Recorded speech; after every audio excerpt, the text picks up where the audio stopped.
On the way one day ட்ரிப்பில் first museum பார்த்தாச்சுங்க. அடுத்ததாக பேலஸ்க்கு தான் வந்திருக்கோம். இங்கே வரும்போது பார்த்திங்கன்னா டைம் 12:30 இருக்கும். வெயில் தாங்க தாங்க முடியல. சம்மர் டைமில் எங்கேயுமே வெளியே போகக்கூடாதுன்னு தான் நினைக்கிறோம். ஆனால் மனசு கேட்க மாட்டேங்குது. வெக்கேஷனை என்ஜாய் பண்ணாமல் இருக்க முடியல. அதனால் கிளம்பி வந்தாச்சு. இந்த வருஷம் தீம் பார்க்கே போகல. அதனால் என் பையனும் பொண்ணும் பீச்சுக்காவது கூட்டிகிட்டு போங்க அப்படின்னு சொல்லிட்டாங்க.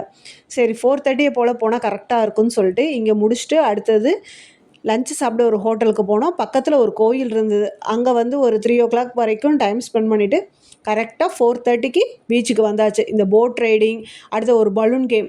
போட் ரைடிங்னா கடலுக்குள்ளே இப்போ தான் ஃபஸ்ட் டைம் போகிறோம். அந்த அலைக்குள்ளே அந்த போட்டு போகும்போது சரியான த்ரில்லிங்கான ஒரு எக்ஸ்பீரியன்ஸுங்க. கண்டிப்பாக எல்லாருக்கும் சான்ஸ் கிடைச்சா இந்த மாதிரி ட்ரை பண்ணுங்கள். அடுத்து கொஞ்சம் ஸ்நாக்ஸ் சாப்பிட்டுட்டு பக்கத்தில் ஒரு மால் இருந்தது. அங்கே கொஞ்சம் நேரம் அப்படியே ரிலாக்ஸ் பண்ணி விண்டோ ஷாப்பிங்லாம் பண்ணிவிட்டு நைட் டின்னரை இங்கேயே முடிச்சுட்டு கரெக்டாக ஒரு 10:30 போல் வீட்டுக்கு